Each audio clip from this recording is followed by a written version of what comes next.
So then when it came around to doing the advanced diploma, they're like, oh, you did that for us. So how about it's your turn? You can go and direct the short film we'll make. So I got to direct a short film. And that was Wow. really interesting, but also throughout COVID and it's like having people drop out last minute was just stressful. And like, I really like doing this, but I'm just not ready for this right now. Yeah. And then it's like, okay, time to shift again and do a different career. And that's when I started working with this.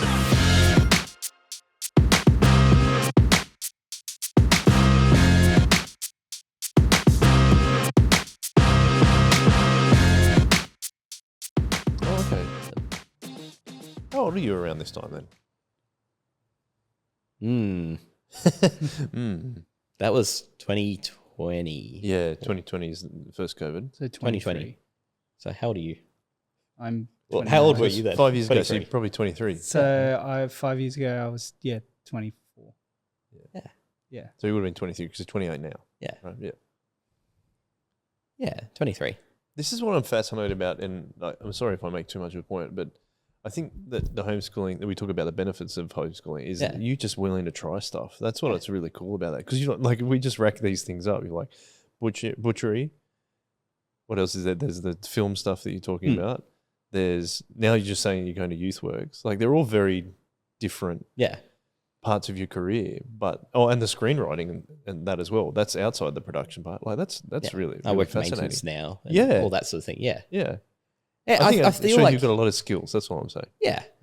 And it's like, for the most part, I reckon, I don't know what it'll look like. I reckon in 10 years that's going to turn around and I'll be some sort of writer or something.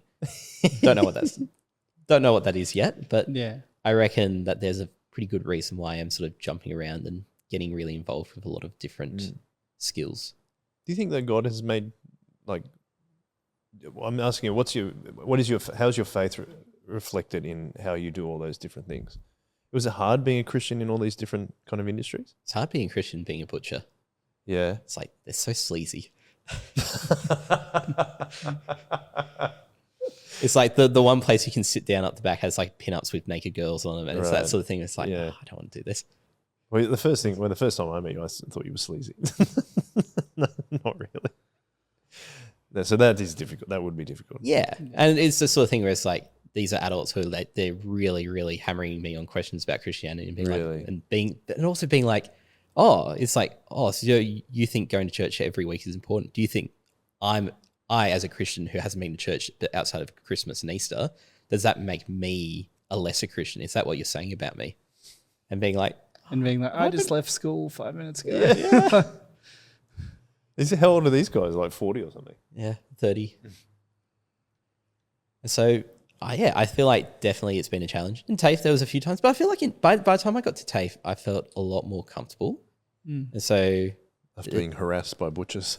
Yeah, I feel like being harassed by butchers was a useful growing experience. Yeah.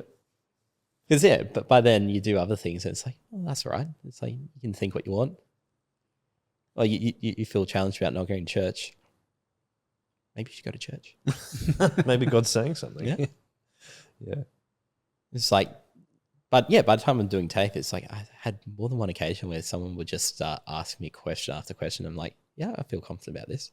I actually know this stuff now. Yeah. And that's another point, like we're talking about, like, I am a Christian, is that you stuck through it being a butcher. You didn't go, I'm tired of being paid out. But then also you're going to TAFE and now you're like, I can actually answer these questions because I've been made to think about them. Yeah. Yeah. What's like the curliest question you got? Ooh. That you can think of anyway. Oh, some of them are not PG. Yeah. Yeah. I feel like one of the ones it was along the lines of it's like, God really, really doesn't care about anyone here. It's sort of along the lines of it's like, why would he let these bad things happen? Like the suffering kind of question. The suffering happen. Yeah. And I'd be like, well, do you want to do what he says? And he's like, no, I don't want to do anything he's saying. And it's like, why do you? And you sort of go along that line of thoughts. It's like, well, why don't you want to? Why don't you want to live like God, or like live what God wants you to live? And it's like, I want to do my own thing. It's like, okay. That's unfortunately that's the way we've gone. Yeah. Yeah, and it's that sort of thing. It's sort of thing where it's like it's fascinating because it's like I have those moments, but then I feel like because I built up enough of a character as a nice guy. Not a character, it's me. But I built up enough of a personality as a nice guy where people would just come along and start defending you anyway. And it's like, oh, okay. It's like, I don't need your defense, but it's really kind. Thank you. So people that aren't Christians are defending you against people asking you, really? Like you know, when they're getting like somewhat harder with, or not hard questions, but like, oh, it's like God doesn't, you know, that real tone, that real, I'm going to have a go at you because of your faith, and other people being like, no. It's like, well, that's nice of you. And that's because you've built a relationship with those people. Yeah. And they go, well, he's a Christian, but also he's just like, we like being friends with him. He's not like those other Christians. Yeah, I've had that too. You're not like all the other Christians I know. So part of the reasons you might not know I'm a homeschooler, because I don't say it a lot, because I get that with homeschooling. It's like I get nonstop. It's like, oh, you're not like other homeschoolers. It's like, thanks, man. There aren't that many homeschoolers around though. No, but I feel like everyone's got a picture built up of what a homeschooler is. Because they've met one, maybe. Yeah. Yeah. Well, they've seen one on TV. We're not the most favourable picture on telly. No, probably not. Some of those are quite accurate pictures, but like there's some real wacky homeschoolers out there. Right. Okay, so now you're going to YouthWorks. Yes. Doing what? I was doing hospitality at YouthWorks, so serving people, serving people food. So it was just, at the time, it was a job. I guess previously, whilst I was studying at TAFE, I just had a casual job working at Sutherland Markets, and so like briefly as a butcher, and then the guy running the markets was the guy who used to teach me hospitality at when I was in high school, and he was like, hey, do you want a job? I was like, yeah. And so then I was doing their managing, so it's making sure everyone sort of does all the stall holders do their job, don't run out early, or don't like not put their weights on, because otherwise the tents fly away. I've seen that a few times. Yeah, I was at Kiama Markets the other week, and that happened. Did it? Yeah. Imagine it needs to step up their game. Or it is windy down. The thing also like snapped. Yeah. So like there was Okay. it just and then he had to like stand there like holding it. Yeah, you gotta like I know Dad's in the RFS, and he's done like like tornado cleanup at Kiama, because they just gets really windy down there. Yeah. Tornadoes. Yeah. Wow. It's fun. We get tornadoes here every now and again. Oh, there's that one at Kurnell. Kurnell. Like blew off the roof of the desal plant. Did it? I didn't know that. Yeah, wow. YouthWorks. Anyway, so yeah, I've been working hospitality in some way that whole time, and it's like, well, you know, maybe I'll go back to doing that a bit more. Yeah. I can't remember why YouthWorks at the time. I really don't remember why, but I started doing that. I started working for Joshua Roberts at the time. Oh, yes, very good. Who I somewhat knew because my friend was in year 13 with him and Ethan. Okay. Oh, yeah. Or my friend Megan. Megan. Yeah. It's a really small world in the Shire. We need to get on the podcast eventually. Yeah, as well. she'll get there. Mm-hmm. Give her half a year. Okay. Make Brad do it with her. Okay. And yeah, that was just started doing that casually, and then started doing it full time, and then started doing it through lockdown, like the second lockdown.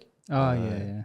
And that was interesting because that was sort of like they'd lost all their staff in the first lockdown. Yeah. Yeah. And then they're still trying to run camps, bits and pieces. And so I think at one point we're meant to have about 40 casuals, and we're down to about 6.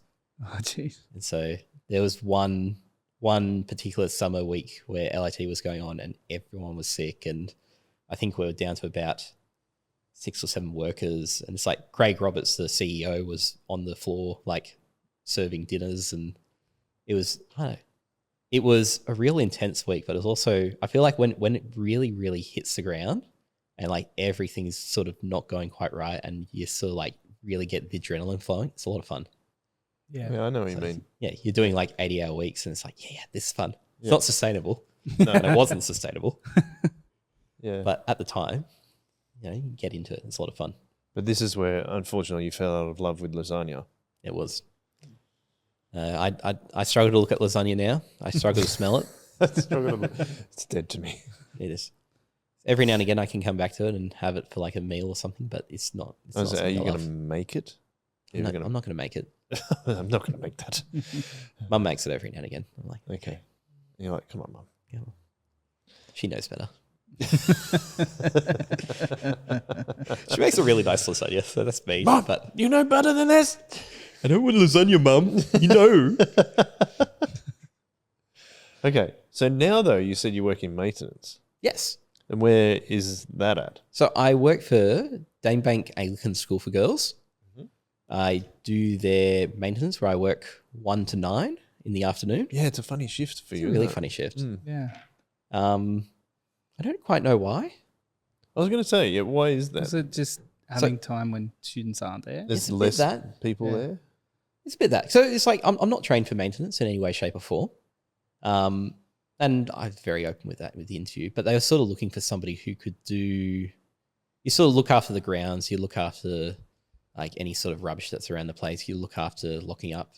Look after lights when they go out, and just anything that needs moving around. So it's like Danebank's got quite a small footprint, and so they've got a lot of multi-use centres, and so it's often a lot of setting up 800 chairs, packing them down, setting up, I don't know, 80 exam tables, packing that down.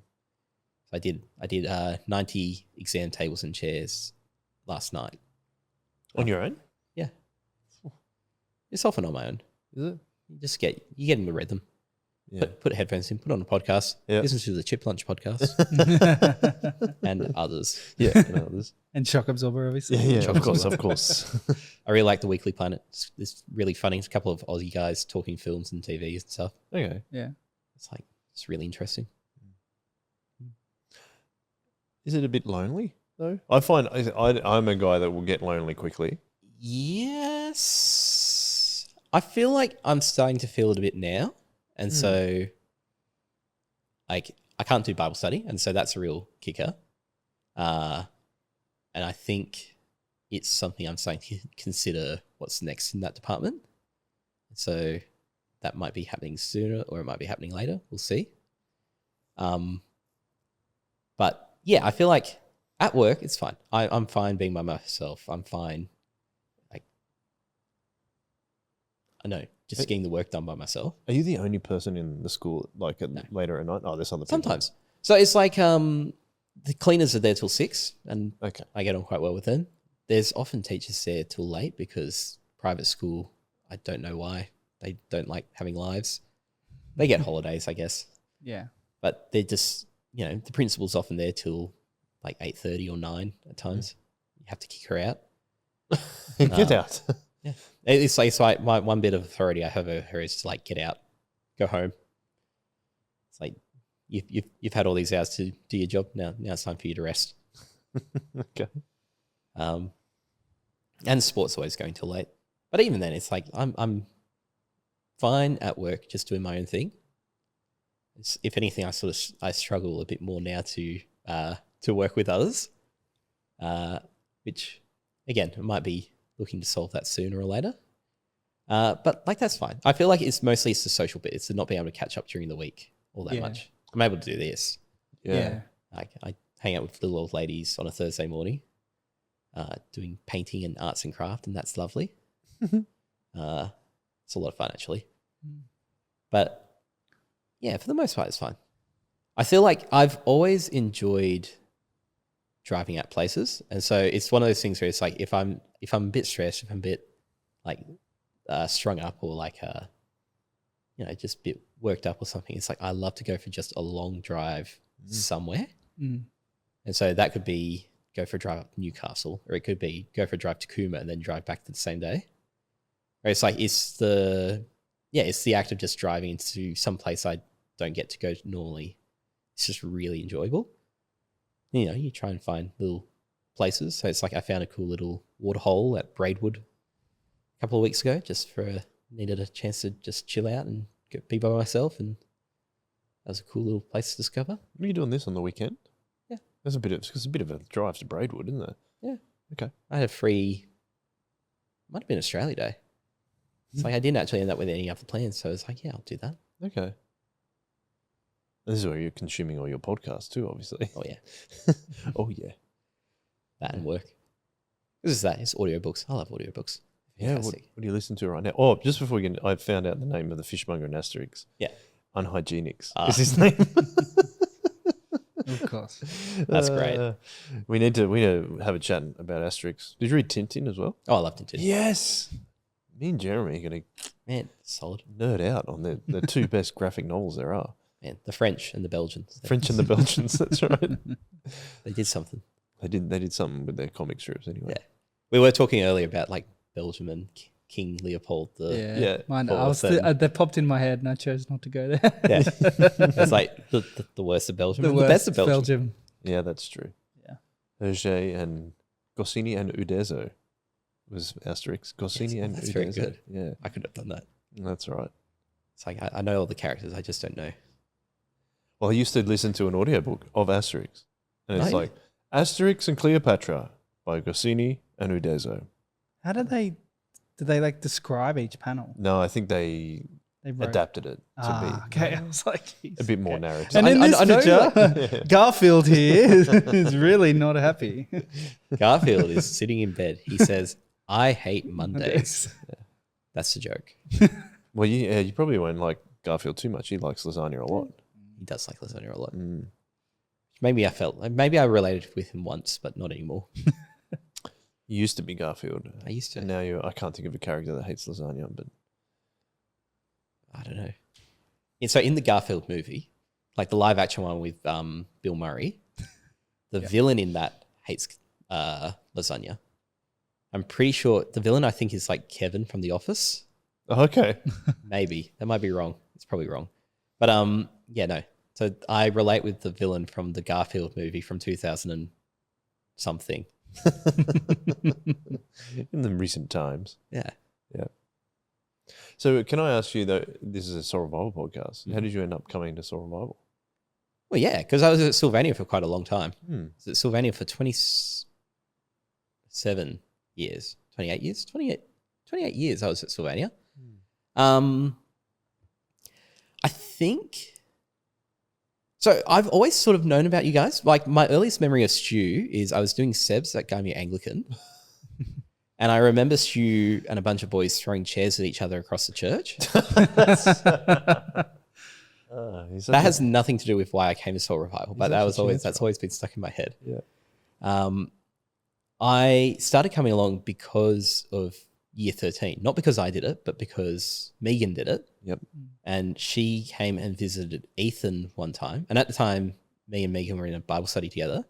She was like, "Hey, come to Soul Revival." And I was like, "Okay." And then probably every year I'd drop in and we'd come visit because, you guys were the newest hot thing. And that's obviously, as an experienced churchgoer, it's like I should come and support the new hot thing. There's definitely a lot of ego there. And then that sort of got killed down quite a lot. At our church? You mean? No, at my church and me. Oh, your church. Yeah. Like not your church, your vibe. Yeah. Okay. Which, that's probably a homeschooler thing too, where it's like there's a lot of ego in the thing that I spend a lot of time in and doing. And so therefore I should come and help these new people doing this. And show us how to do it. Is that what? Yeah. Okay. A bit of that. I admire your humility. Yeah, look, it's not something I'm super proud of anymore, but then it was me. Okay. But yeah, and so there's always that sort of gradual thing coming along. Some things happened at Sylvania that weren't super happy, and they kept happening for quite a long time. And so one thing or another, I was doing youth, and the youth group had to shut down because we ran out of having kids there and youth. And shutting down a youth group was pretty hard, and would have been. Yeah, it wasn't great. Yeah. And so I think I stayed around at Sylvania for quite a while because I was like, maybe this is a bit of a sign for things. And so it's not a good time to leave them if they're going to come around. Yeah. I think the longer I stayed, I was like, okay, I'm probably not helping things by being around. And so I was like, oh, maybe it's time to start looking for a new church. I was looking for one on a Saturday night because that way I could keep doing Sylvania. Because I didn't want to wake up on a Sunday morning. That's gross. For many reasons. Yes, for many reasons. And so I tried Menai Anglican. I think I knew a few too many people there. And so it was sort of hard to sort of come in and just be like, yeah, I'm leaving a church to come here. I'm leaving a local church to come here. So that it just felt a bit awkward for me. And so then, I'd always been coming along to Soul Revival. I've been coming to Soul Revival for 8 years. But no. Have you really? Isn't that It long? would be something like that. Wow. Whenever Ethan did year 13. Yeah, something like that. Yeah, something like that. Something, yeah. Wow. Okay. I didn't know it was that long. No. Well, I'd come like once a year. Yeah. Okay. But then, I probably started coming August 2 years ago. Yeah. That's the memory I have. Yeah. And then sort of doing both. So Soli's in Saturday night, Sylvania on Sunday night. And then I think that kept going for a bit, and it's like something clicked. I had a few conversations, and it's like, I think at the time I was praying to God. I'm like, am I doing the right thing? Am I? Yeah. And like, I was really praying nonstop for ages, because I'm like, this feels wrong, both leaving, but also doing both, but also staying. And I'm not sure how I feel on it, because I've always sort of been able to just go along with whatever feels right. Yeah. And right now, nothing quite feels right. So I kept praying and being like, look, I'm obviously not going to be able to see the signs, so just make it really obvious to me. And I think that kept working for a while, and I kept trying a few things, and God was obviously going, hey, no, stay, keep doing both. For whatever reason, either you're going to change something, or you'll see that actually you're not going to change something, and so you're not going to be left wondering, what could I have done? I think that was really good. It's the same thing where it's like, I don't know if I would recommend it to other people, but it's the thing where it's like, I didn't necessarily have people to be like, hey, should I do this? Should I do this? And so I was left relying on God to be like, hey, just make it really obvious. And then something really obviously happened in like March, and I was like, okay, well, I'll make a really nice break, and I'll hang around for this period and do it at the end of this month. Then I'm sort of done there. And it was a nice ending. I still like those people. Yeah. But yeah, then I came along to Solis. And that's been a bit of a tonal shift. This is going from quite a heavy Anglican church to quite a loose Anglican church. But then it's sort of been like, okay, do I need to stay strong on certain things? Is your theology fine? I don't know. And then you sort of hang around and you're sort of like, okay, no, actually, it's really good theology. Oh, actually, you're doing this really well. Okay, you're doing this really well. Maybe I need to loosen up a little bit. But you're probably thinking the theology is really important to you. Theology is really important. You're trying to make sure that you're making the right decision when moving churches. So I didn't want to do just the thing that I thought was fun. Yeah. Right. It's like, Solis is quite fun, but I didn't want that to be my driving factor, even though I really wanted to do that, but I didn't, there's the thought in the back of the mind that's being like, no, don't let that be the driving factor. Yeah. Yeah. But I think that's a good sign that you've been taught well at your old church. Yeah. No, I think that's the thing to take from that. Yeah. No, the thing about Sylvania has always had lots of brilliant older people there who have always been really hardcore on the gospel and made sure it's taught well. Yeah. And so it's the sort of thing where it's like, I've never questioned the theology. Well, I've always challenged it, but I've never questioned it because it's always been really solid. Yeah, and as a result, makes you tune into it better when you're looking at other churches, like you're saying. Yeah. Yeah. Because you know what's good theology and what's not so good theology. And I think that's actually, I would say that's the same here at church. I'm surprised when I go and I hear something and I go, is that something I agree with? And that's only because I've been taught for, what's it got to be, 25 years or something now of the good theology, as you're saying.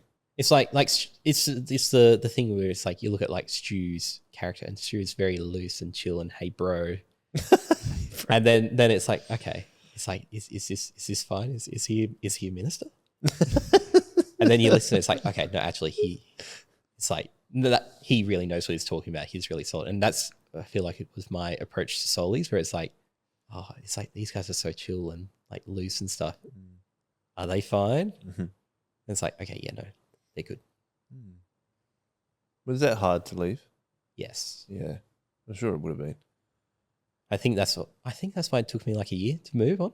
Yeah. But I think like by the time I made the decision, I was like, actually, like I feel like I'm ready to probably move. So I still miss them every now and again.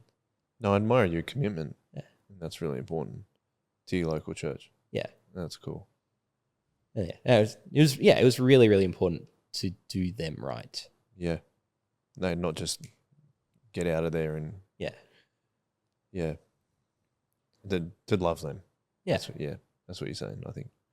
And I do love them. I still do love them a lot. Yeah. But it's also led you to being in the arts and crafts arena. Oh, yes. An MCC, right? If I had known about that, I would have cast them off years ago. I'd say it's Thursday. You say Thursdays? Thursday mornings. Thursday morning. Yes. Now tell us what you do there. So I do. So it's at the moment it's a lot of little old ladies from Miranda Congregational Church. And you're the hot new thing. I am the hot new thing. Where it's like, it's a lot of them. They do all sorts of crafts. So it's like some people do cars, some do knitting, some do painting. I do watercolors. Oh, do you? I haven't done watercolors in ages. And then one of the ladies there on my first week was like, hey, do you want to do watercolors? I'll teach you. I'm like, okay. Did you need to be taught though? Or were you? Yeah. It's just like I learned it in high school. I did a lot of art in high school. I've always done lots and lots of art. And so I'm quite good doing pencil drawing. Nice. But I'm very rusty with like watercolors.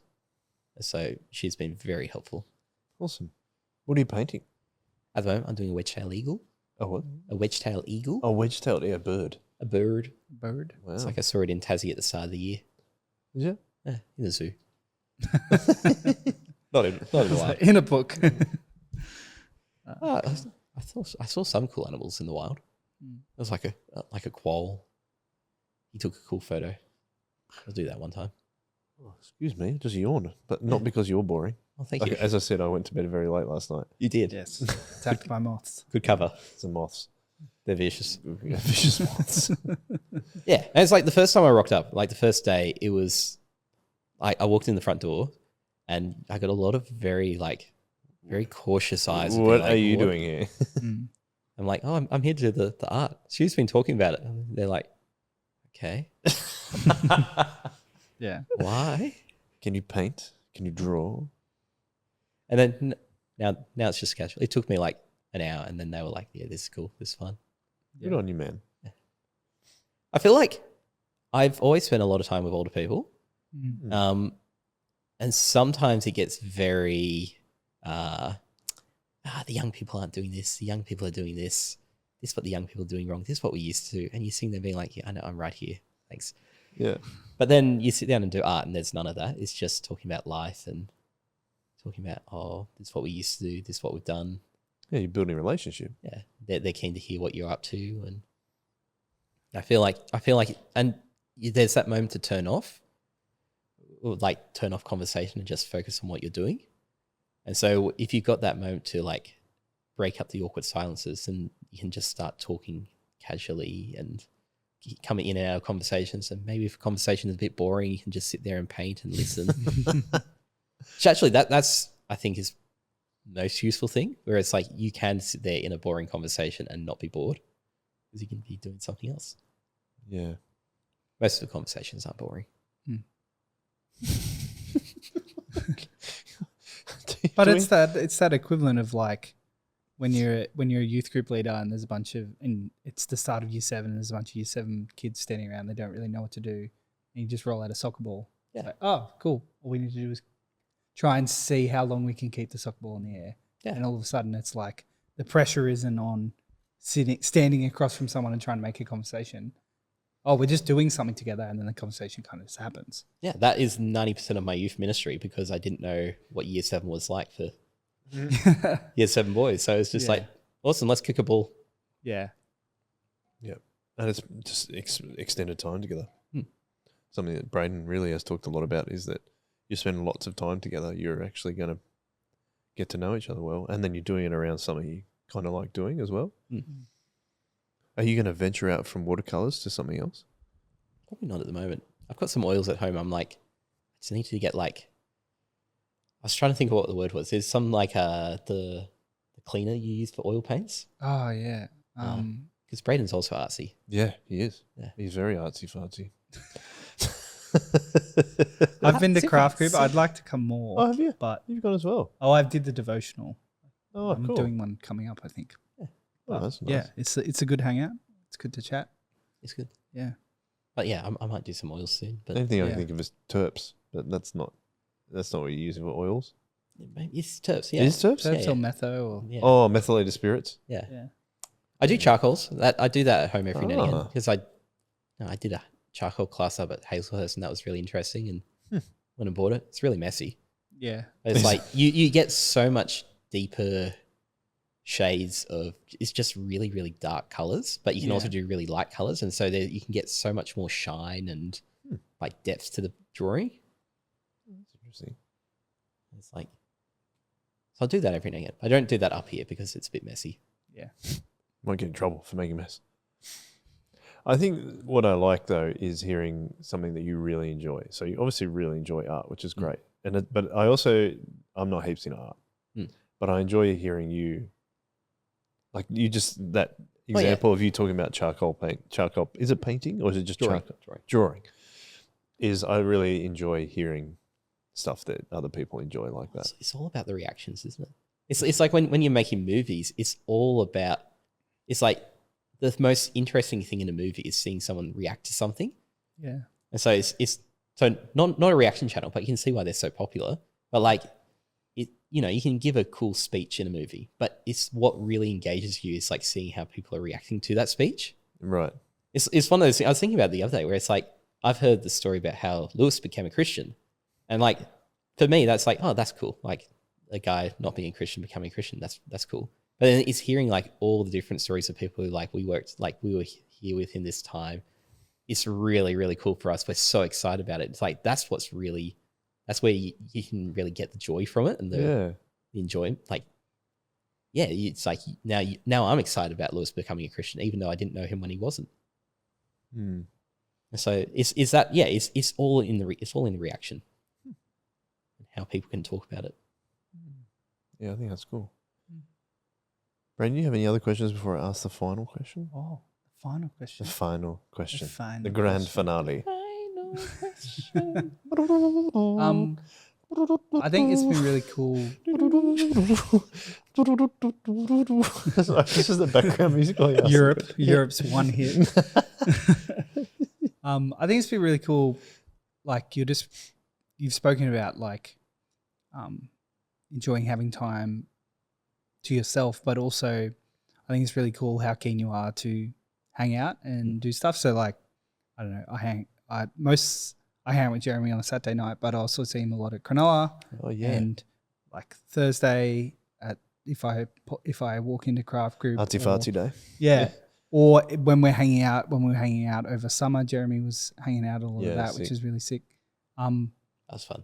Yeah, it was sick. It was so fun. You got stranded on a jet ski? Oh, yeah. Yep. What? Hang on. Let's get to that story before we do the final question. Might have helped break Rob's jet ski. Might have got a rope caught in the propeller in the middle of Georges River. Oh. Like quite a way up. Yeah. That was a good time. Yeah. What did you do? What do we do? There was like a you passing getting towed. So there was a passing boat and like Henry jumped. So Rob's brother jumped out and was like to the passing boat. It's like, hey, can we borrow your phone? And then like Rob's dad came along and like dragged us very slowly back. Okay. But how did the rope get stuck in the propeller in the first place? So we had a dinghy of some sort off the back and we're going around like swinging it around. Oh yeah, I think, I'm not quite sure. I briefly got told at one point, it's like, hey, make sure you pull it up before it goes. And I got a bit distracted. Like, I don't know. There was unmarked water police boats going around. And I was like, oh, do you think that's an unmarked water police boat? And I know, it's a bit weird. But it's like, and while I was looking at that, Rob starts either going backwards or forwards. I can't remember which. And he got wrapped up in there. Right. So, yeah. All's well that ends well, though. All's well that ends well. Okay. Yes. I don't know if the jet ski is fixed yet. Yeah. Right. Sorry, Braden was.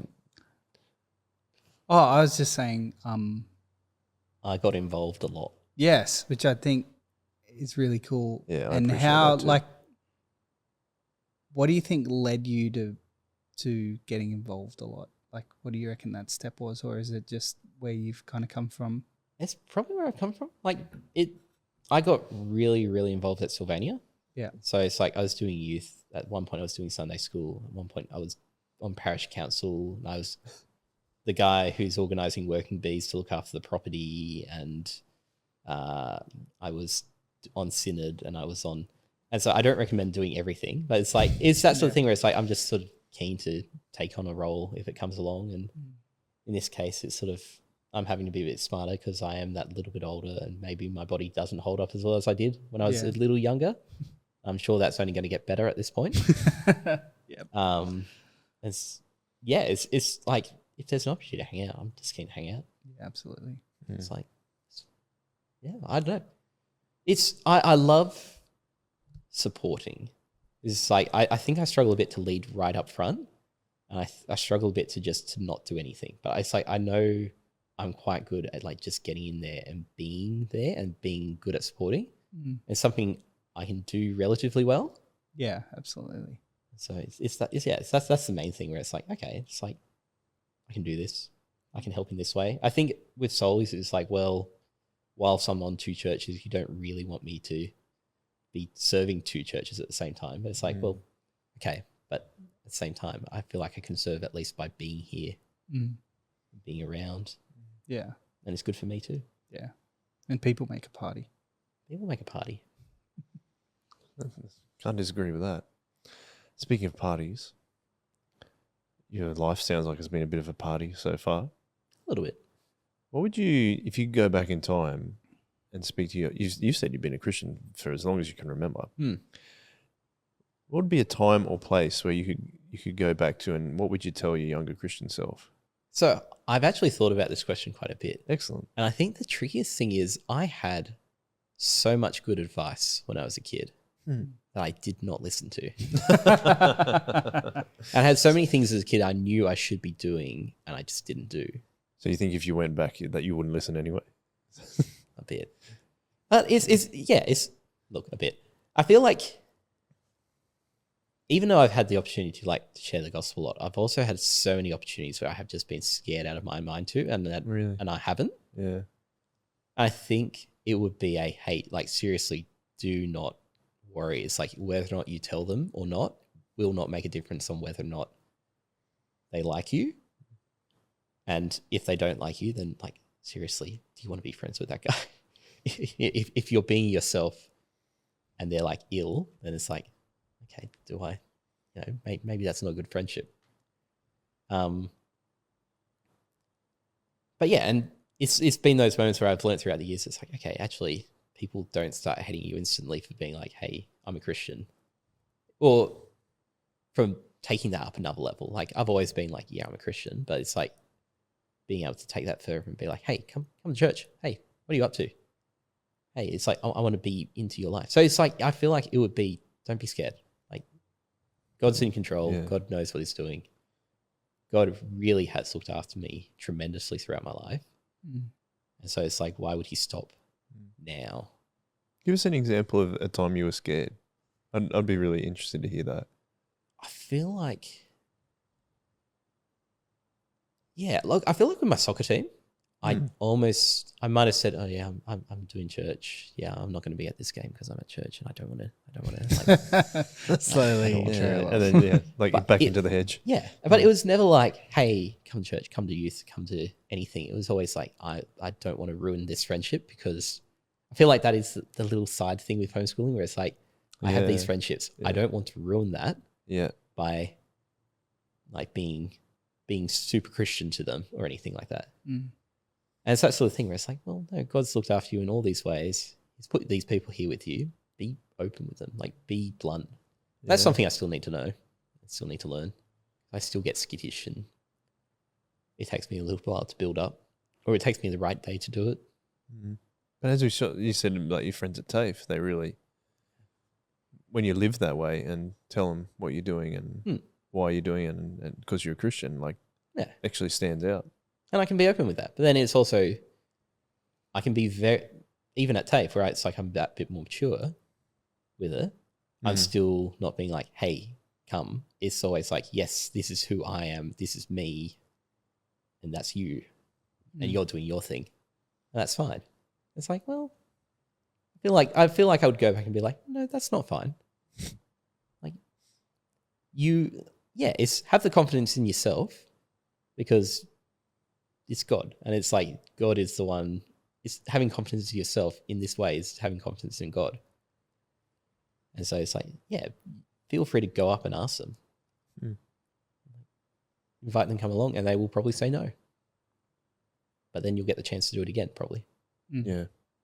I think there's also an element, and I think I've had to learn this too, of people actually might respect you more if you ask them to come to church.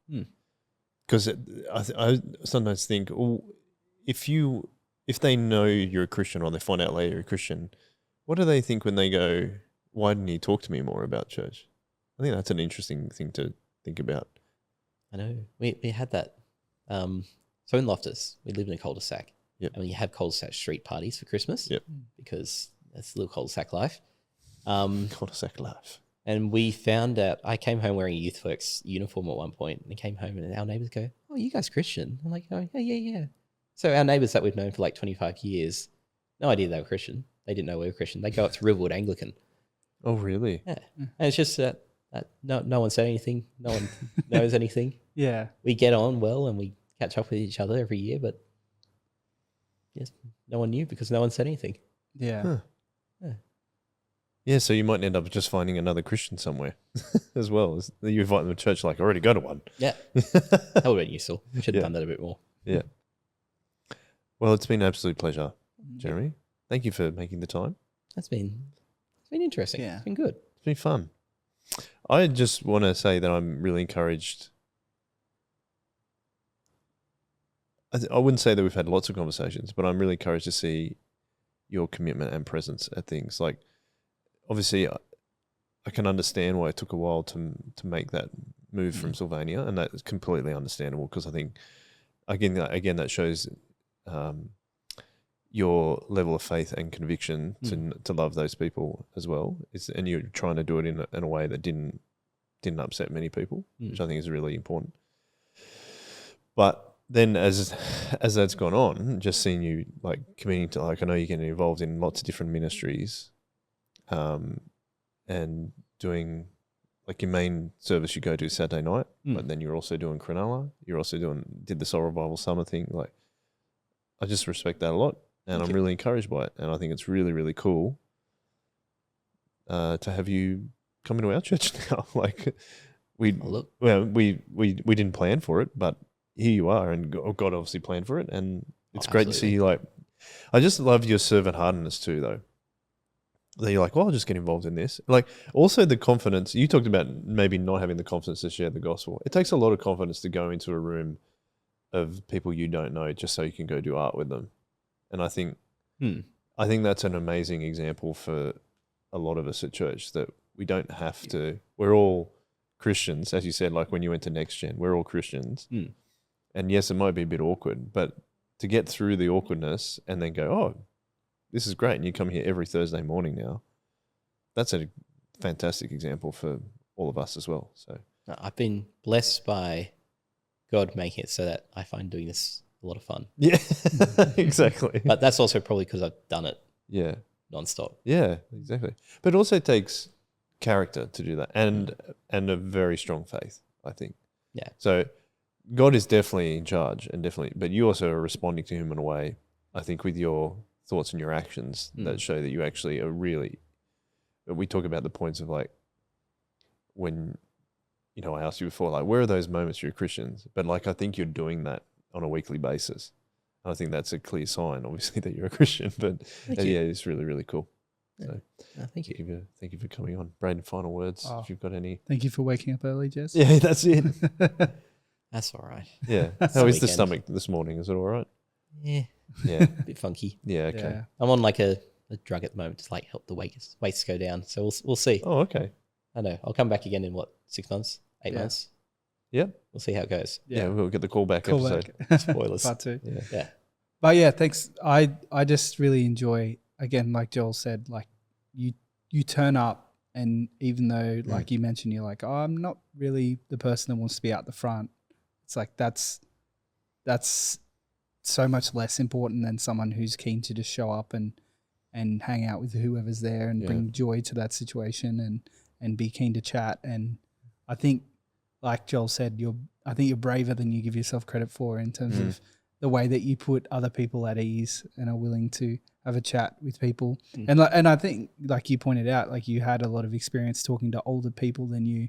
I think that's an experience that lots of people don't have. And I think it's a gift that you have to be able to do that. I'm glad to just get to hang out with you more. Well, thank you. I think, like, talking in the background, it's a perfect example of the body of Christ. Yeah.